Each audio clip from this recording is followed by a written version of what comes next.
What's going on, everyone? I'm just your average, atypical Canadian nerd here to react to Fun with Flags, starring today Tyler Bucket, your average, everyday American man who is here to learn about and react to Fun with Flags! Yes, we're having fun with obscure Canadian flags today. Why do we have so many flags? Because history and geography and how many state flags are there?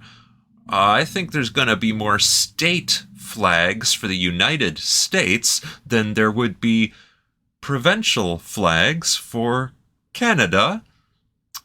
But that's just an assumption on my part, and you know what they say about assumptions, you need an ass. And with that said, I'm getting this video started. What's going on, everyone? I'm not calling him the ass, I'm just saying you need one, I'm sitting on one, and so we're ready to go. I'm just a typical, average American here today to react and learn about obscure Canadian flags. As I said, fun with flags, and I can see in this image that today the amazing Tyler is going to be listening to the amazing JJ McCullough. And JJ is a cool guy. Enough said. Obscure Canadian flags. Why does Canada have obscure Canadian flags? What makes them obscure? That's my first question. Why do they have to be obscure? Can't they just be varied? America just pretty much has the American flag. I actually had to... And the Gadsden flag, and the colonial flag, and the state flags. I was looking into this earlier. Apparently, each of the United States, each state, does technically have a flag, which... California has a bear on their flag, and I like it. I didn't even know. Lord help me. Oh my, I didn't even know that. I don't think anyone knows that. No offense to the states, but I live here so I can make offense to them. Oh, okay, anyway, okay. As far as Canada goes, I don't know what these flags would really be for. Maybe the provinces ding, or ding. Cities or territories, whatever you Ding, want to ding. call it. I'm just trying to figure out why Canada would have so many flags, so many to make a list of obscure ones. So anyway, I'm interested. You got my attention. I'd like to know why. They're probably pretty cool, and they probably have some history to them, which I'd like to know. Like which the brings us, fleur-de-lis. if I can stop rambling, to the video. Let's take a look. Hello everyone, my name is JJ, and I thought today we would talk about some of the more obscure...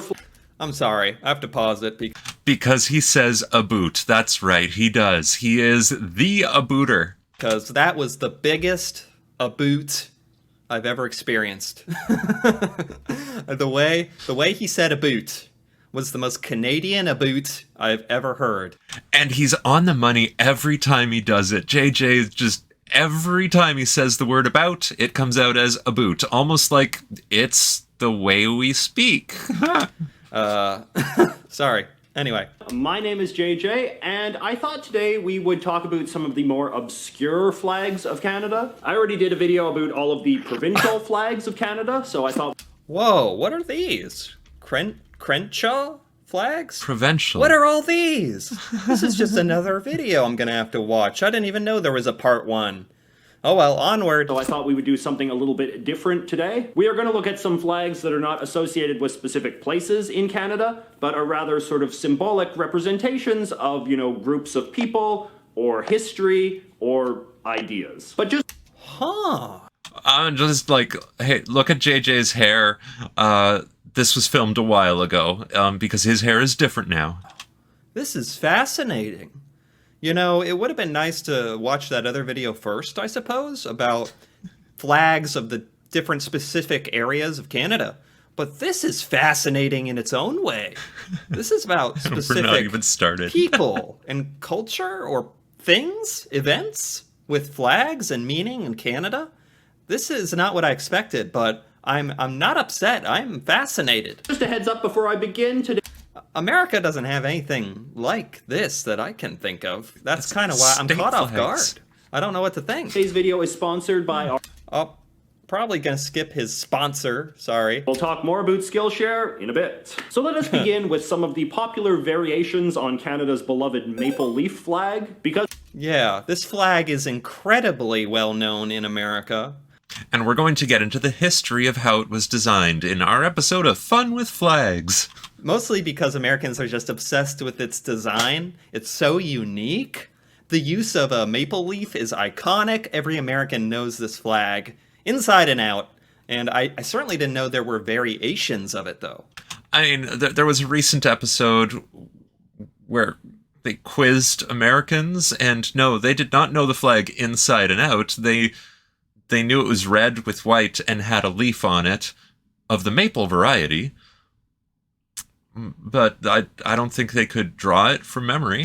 because the Canadian maple leaf flag is so iconic, it is very popular to make modified versions of it for different groups. For example, a lot of LGBT groups in Canada use a maple leaf flag with rainbow bars instead of the red one. I mean, I don't know if it's a sign of the relationship between America and its different minority groups and different groups, but you don't see like a pride flag combined with an American flag. And I think that more has to do with how they hold the American flag so sacred, whereas we don't mind printing it on a paper plate to eat cake off of, or printing it on napkins so we can wipe our faces with it. Yeah. In America. Like this. This is so nice how it's combined with the Canadian maple leaf design of the Canadian flag, showing like the unity of it all. You don't see this in America. Maybe that just says something about America. Honestly, I haven't seen this flag before, and I think it looks a lot better than the mainstream pride flag with all the triangles and such. Won't get into it. There have also been a lot of efforts to create an Aboriginal-looking maple leaf flag for Native Canadians. You sometimes see ones with a sort of Indian chief type figure on the maple leaf, like... You know, I'm sure there's probably Native American flags as well. Native to the United States, America, the people who originally lived here, there probably are flags for them as well. And looking at this flag, I have absolutely no objections with this becoming the new national flag, because I think that we should be learning from the First Nations who were here before all the rest of us. That I'm not aware of. This one or this one. Then there is some variation on this, where you kind of have the whole maple leaf flag run through a kind of indigenous pattern. You see this version of the maple leaf once in a while too. This was designed by a guy in the 1990s who thought we needed a new version of the maple leaf to specifically acknowledge the French Canadians, which is... That'd be the sacred That's actually blue. cool. I'm gonna roll it back a little. Oh, sacre bleu. Yeah, the French Canadians would probably appreciate this, right? I know that's such an important part of Canada, especially Quebec, as I've learned recently. See, I'm learning. Slowly. Anyway, Yeah. This is just making me kind of sad for America, because it seems like a lot of groups in America want to make a flag for their cause, but don't want to combine it with the American flag, which is kind of sad, because it kind of shows a lack of unity there, I suppose. which is what these blue bars are supposed to represent. This is sometimes rather presumptuously called the Canadian Unity flag. Then, of course, you have the Canadian pothead community, who are very fond of doing this. Yes. Classic. I should have seen this coming. I've never seen this. Oh, I've seen it so many times, for many years, including on Canada Days, but not limited to. That's funny. With the flag. It works. I mean, I'm sorry. It works so well with where the leaf should be. It's a different leaf. I get it. Personally find all of these rather offensive, because one of the things you learn about when you study Canadian history was just how difficult it was for this country to settle on the maple leaf flag. Coming up with this precise design was a real struggle for Canada. And I don't mean to dismiss JJ's opinion. He is totally entitled to that opinion. I, on the other hand, think that it's fitting that we had so much trouble coming up with this flag, and now that we've settled on it, we're still changing it. See, I would have never known this level of detail, this point of view. unless I had a Canadian explaining it to me right now. I would have just thought, as an American, I just would have been like, oh, cool, combining the Canadian flag with different groups and their designs, cool, shows unity. This is a whole other point of view I didn't even consider, where he's kind of pointing out the preciousness, the weight of the Canadian flag, the meaning behind the Canadian flag, Valid. and the idea that maybe it deserves to just be unmeddled with and be respected as its own design. And I respect that opinion completely. I just happen to hold a different one, and that is okay. That's very interesting. Kind of makes sense with what I was saying with the American flag. Maybe it's okay that there's no combination of flags in America. Although I think you could see either point of view here. But I'm very interested, and I'm glad that he brought this up. Just the fact that some people who are very, like, nationalistic, you might say, in Canada, are just like, hey, this is the Canadian flag. It represents all of us. It wasn't meant to be changed and tampered with. But I can see differing perspectives there. And one of the reasons why we settled on this design was exactly because it was very bland and generic and inoffensive. Canada's flag is actually quite unusual among flags of the world in that it does not contain any official symbolism. Nothing on the flag represents anything in particular. It is just a flag that represents Canada. Yeah, that was one thing. I had an old video where I reacted to the Canadian flag. And that is, one thing I noted about it at the time was it's so simple and straightforward, yet so unique. It's just the two colors, the maple leaf, and that's all. That's it. That's what you get, and you know it when you see it. Very striking. And all Canadians. So when some group comes along and makes some little modification to the maple leaf flag, you know, adding some little feature to make it more representative of gays or French Canadians or whatever, they're really betraying the purpose of the Canadian flag, which was to be a symbol of unity for all Canadians. I see his point, absolutely. I'd be curious to hear what other Canadians think about that idea. I think that it is especially a strong opinion coming from JJ, because he is a member of the LG community, and as such, him saying that he does not like the pride interpretation of the Canadian flag really speaks loudly, and I think that is to be respected, absolutely. And I also think we can have fun with flags. About not meddling with the design of the Canadian flag. What do Canadians as a whole think of this? Very interesting. Speaking of Canadian history, here is a flag from Canada's past, known as the Pearson Pendant. See, in the old days, Canada's flag looked like this, or at least something like this. Right, when it was much closer related to the British Empire and I wouldn't want to try and draw this from memory, no. all that. The precise design changed a lot, which is one of the reasons why it was not very popular. In the 20th century, various Canadian governments made various half-hearted attempts to create a new Canadian flag, but none of these really went anywhere. So Wasn't there was there a contest to design the Canadian flag? Am I remembering this correctly? So in 1964, the new Prime Minister of Canada, Lester Pearson, got frustrated with all of this, and he was like, fine, I'll just invent a new Canadian flag on my own. And then one day he got up and he was just like, okay, check this out. I've come up with this. This should be the new flag of Canada. No, a contest may have had something to do with it, but I do remember it was just this one guy who whipped up this design that was just brilliant, and everyone was like, hey, yeah, this is it. Canada. It's got 3 maple leafs in the middle because the maple leaf is the symbol of Canada, and then we've got these 2 blue bars on either side because Canada borders 2 oceans. This was not popular. Even though a lot of Canadians wanted a new flag, there was not a lot of support for the idea that the Prime Minister should just unilaterally come up with one on his own. Hence why this thing quickly got the dismissive nickname of the Pearson Pendant. It's honestly not too far off, though, from... No, we just simplified and unified, which is the brilliance of the current flag. Although, you know, it's not a bad flag. It's more the representation of one man being like, my flag is now our flag. From what the flag ended up being. The idea is here. Interesting. Pearson eventually... Interesting that so many people didn't like it. I think they just didn't like the idea of the prime minister getting to be Yeah. the de facto person who decided.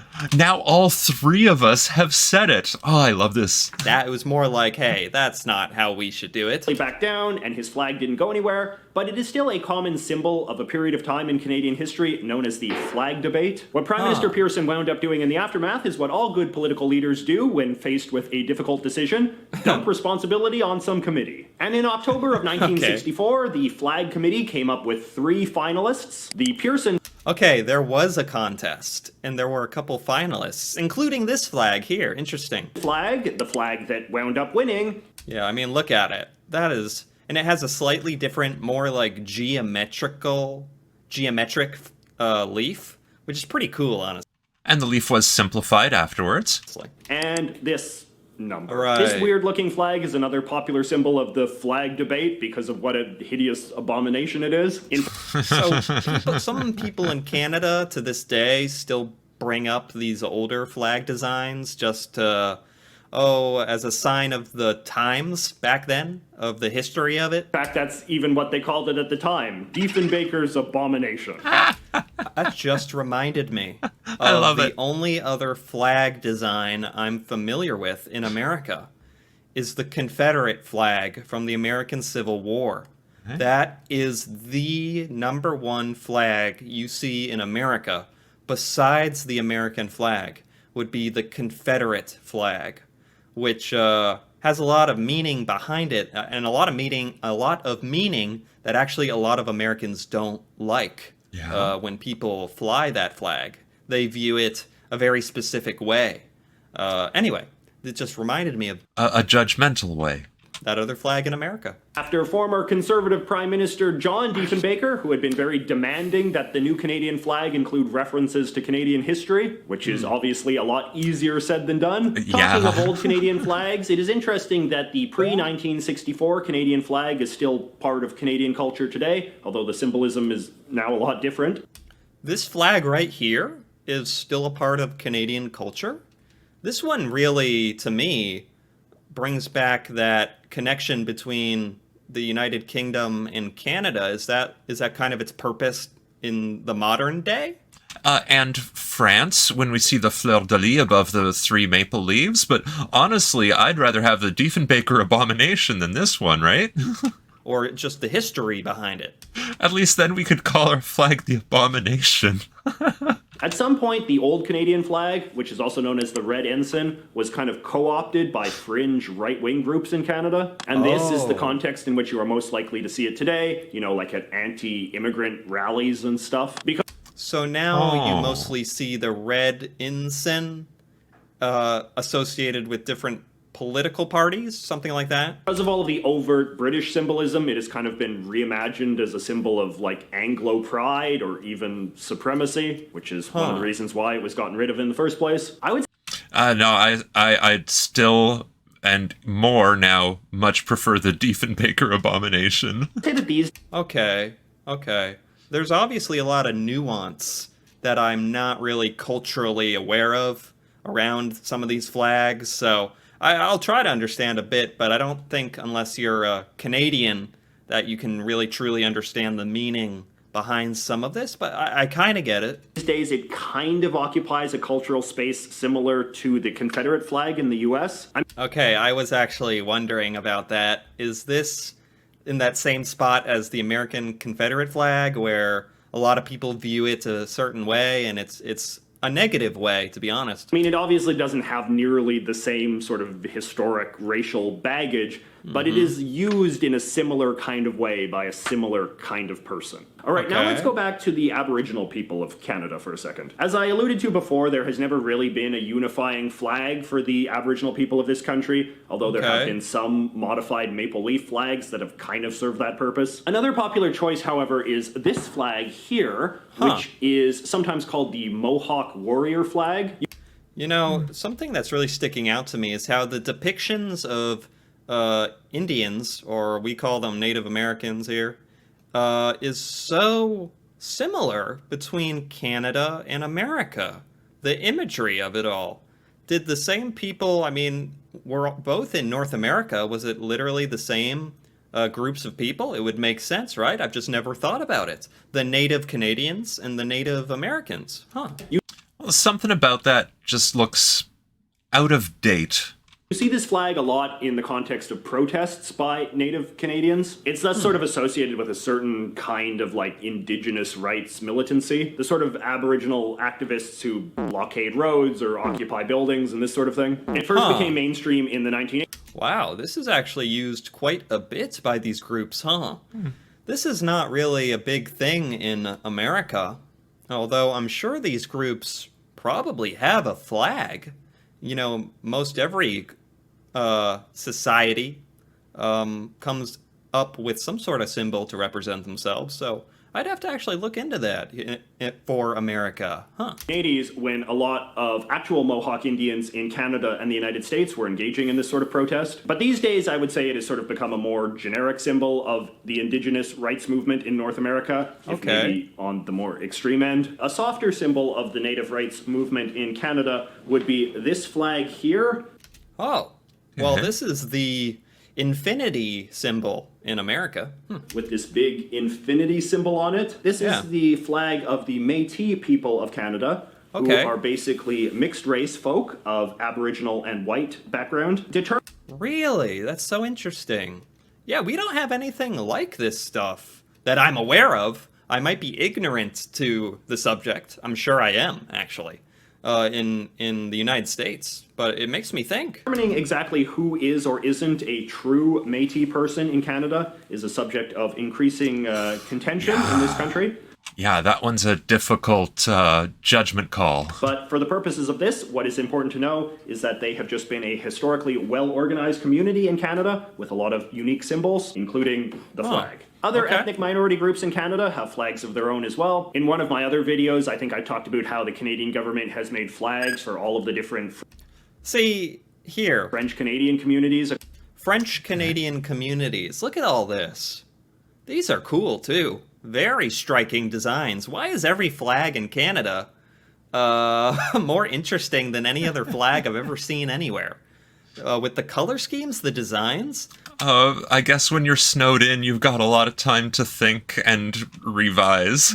I know there's a deep meaning behind each and every one of these that I'm not aware of, but just besides that, just looking from a purely artistic point of view, if you will, they're beautiful. Across the country. I personally think these flags are a little pointless. They're certainly... Oh my god. Okay. That's very straightforward of him to say. Do most Canadians think these are pointless? These are like French-Canadian subsection flags, or is that pointless? Or Well, I would think that most Canadians just aren't aware of those flags. Or are they respected, or what? What's the deal here? I don't know. Extremely obscure, just given how small the community of French Canadians generally is outside of Quebec, with the exception of this flag here, which I would say is reasonably well known. I've never seen this flag before. I can't remember ever seeing it either. But is this not the French flag? With a star on it. Oh goodness, I have to Google it. Oh boy, please be the French flag. Please be the French flag. Okay, oh my goodness. Yes, I think I'm in luck. My brain cells are working. Anyway, okay. This is the flag of the French-Canadian people of Canada's Atlantic provinces. Okay, so French-Canadian people of a province that I've never really been aware of or heard of, but... Provinces. See, we have 2 of 3 of them, depending on your perspective, I guess. Now I know. Also known as the Acadians. It is obviously just the French flag with a little star on it. The star represents Catholicism, which was historically a bigger part of French-Canadian culture than I would say it is today. All right, so here is an obscure flag you will sometimes see flying from the top of Canadian buildings. Yeah? I've never seen this flag ever. I've seen it around Parliament when I was in Ottawa. Oh, it's a lion with a crown holding a maple leaf. That's actually awesome. Just design-wise. This is the flag of the Governor-General of Canada. The Governor-General is the representative of the British monarch in Canada, and as a result, the Canadian government has some traditions for that office that are very similar to the traditions that the British have for their queen. And so that singular office in Canada that position has its own flag. That's really cool. It's more of like a coat, not a coat of arms, but certainly a symbol of that position. Not unlike a coat of arms. Yeah. Pretty cool symbol, too. And one of these traditions is that when the Governor General is in a building, you are supposed to take down the Canadian flag and put up the Governor General's flag and Oh, that is so... that would be so annoying. I wonder if they actually do that. instead. The same is true with all of the Lieutenant Governor Generals of all of Canada's provinces. But considering... Oh my gosh, there's like 30 people that you'd have to take down the Canadian flag, put up their flag. What if they have to run across the street and get a hot dog? You got to take the flag back down, put up the Canadian flag. It's a nightmare. I wonder if they actually do this. No, they sent someone else to go get the hot dog for them. I'd believe it. that most Canadians wouldn't know who their Lieutenant Governor is if they ran over them, these flags are like super duper obscure. Okay, so most Canadians are not even familiar with these flags. No. I don't feel quite so bad anymore. Reflecting her status as our colonial master, the Queen has her own Canadian flag too. Hardcore monarchists in this country would probably recognize this flag. So, with the passing of Queen Elizabeth, did this flag represent her as a person? Queen Elizabeth II's flag? Will there be a king? Well, I mean, there's an E. I'm seeing an E. Yeah, and with that, with the fleur-de-lis beside it and the maple leafs beneath it, means that it's her Canadian flag. I'm just assuming the E will be replaced with a C now? For Elizabeth. So will King Charles have his own flag and all of that? Very interesting. Another flag that represents a position, a high-ranking position in Canada. I don't think we have a special flag for our president or our vice president or secretary of state or any of that. I'd love to know, though. I've probably, like a lot of Canadians, I've never looked this stuff up before. At the flag store, I was able to buy this little bumper sticker of it. I guess you can put it on your car if you're really into the monarchy, which I am not. Lastly, let us talk about some of the regional flags of Canada. So this flag here is the flag of the province of Newfoundland. Very geometrical. So the provinces do have individual flags. Yeah. That's pretty cool. But before it joined Canada... So does that mean people are more familiar with these flags than living in the different provinces? Maybe. Well, along with many things in life, it all has to do with your level of exposure. And we have been exposed to the Newfie flag, but I think most people are hard-pressed to identify it as the Newfie flag. In Canada, maybe more aware of this? In 1949, Newfoundland was its own weird little country with its own set of patriotic symbols. One of them was this flag here, the so-called pink, white, and green. It was never the official flag of Newfoundland, just a sort of nationalistic symbol associated with the place. And, you know, it's very fitting of the Newfies, what can I say? No one really seems to agree where it came from or what it means. Its exact origins are sort of lost to time. It sort of had its heyday in like the late 19th century, but then in the 20th century, everybody basically stopped caring about it. Until that is... Does every province have a flag or just Newfoundland because it was kind of its own country? Yes, is the answer. At one point.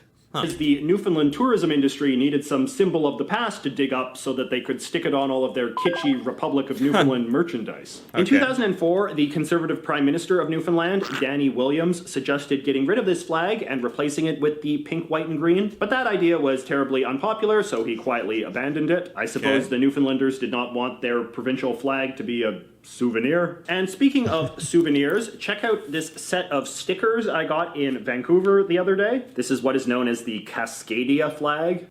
Is this represent Vancouver? Cascadia refers to the geographic area around the Cascade Mountain Range, which runs from here in southern British Columbia to northern California. Wait, what? We're getting into the United States now. This affects me. So rare that this directly affects me. This is a flag representing this particular region of British Columbia, Washington, Oregon. The Cascadia Mountains or Rocky Mountains. California? Really? Yeah, I never knew about this, but it's a mountainous region, or the mountains define it? Some people say that this area, also known as the Pacific Northwest, has enough culture and history in common to form its own country, the Republic of Cascadia. So in the early 1990s, I've never heard of this. That's really interesting. some guy made a flag for Cascadia, which is what this is. Sometimes people call this the flag of the Cascadian separatist movement, but that's really not a thing. It's really just a symbol for people that have a lot of Pacific Northwest pride, you know, like surfers and mountain bikers and folks like that. They sell a lot of merch with stuff on it out here. I personally think it's a pretty ugly flag. Hey, whoa. I mean, hey. Okay, so we've got the color contrast of the forest, green, and the, what is that, midnight blue? I could be wrong on my blues, but it is a very bold and dark blue with a very dark green tree, and the tree is appropriate. It's an issue of the colors, I think. I mean, it does kind of look like he took that tree from like a Google image or something and then removed the background, but didn't do a great job. Okay, I should stop. Since it's part American, I feel like I can critique it a little bit. With these two dark colored bars and this kind of gross looking tree in the middle. Check out this much classier version I made using Adobe Illustrator. All right, so that has a nice color contrast. It's a very good color family, and the tree is more healthy looking. And you know who taught me how to use Adobe Illustrator? Okay. Why it's today. Probably Skillshare, his sponsor. I'm gonna skip this part. Skillshare subscriber of knowledge, a fun evening tradition. Like this one class people want. Man, this ad goes on for a while. I try today. And let us look at just one more flag before we go. This flag here, the US-Canadian friendship flag. Ew. Oh my gosh. I don't like that at all. I mean, it looks like it has a 5 head or a 6 head. It looks like we're just kind of scooping up America, and America's sitting on us. I have no more words. Ah, okay. I can get on board with this. The US-Canadian friendship flag. Oh, yeah, like, no, it's the 5 head that's doing it. I've never seen this. I don't want to see it again. This is fun. Oh. I feel like no one knows about this flag, though. I've never seen this flag before. And so I hope it remains. I don't mind it, though. It's pretty funny. This is a flag I often see for sale in very tourism-heavy parts of big Canadian cities. Yeah, the places in Canada and the United States that are like bordering or really close to the border, I bet sell these flags because it makes you get way more tourists that are like either that are visiting Canada or visiting the United States, so they're very much on the a unifying flag for us. How fun. I haven't seen one of those on one of my few trips through the falls, but I gotta say, I wouldn't be surprised to see that on some of the border towns in the central provinces. Okay, that's fair. Kind of train. It is obviously supposed to primarily appeal to American tourists. Obviously like the idea of buying a souvenir that celebrates their friendship with their neighbors to the north. I bet American tourists love this flag. I'd buy this flag. I gotta be honest. Of course, a lot of Canadians, I think, are probably too insecure to own one of these things. Not me, though. I want this on my casket when I die. I will see you all next week. Okay, so just because I don't like it doesn't mean I'm insecure about it. It just means I don't like it, you know?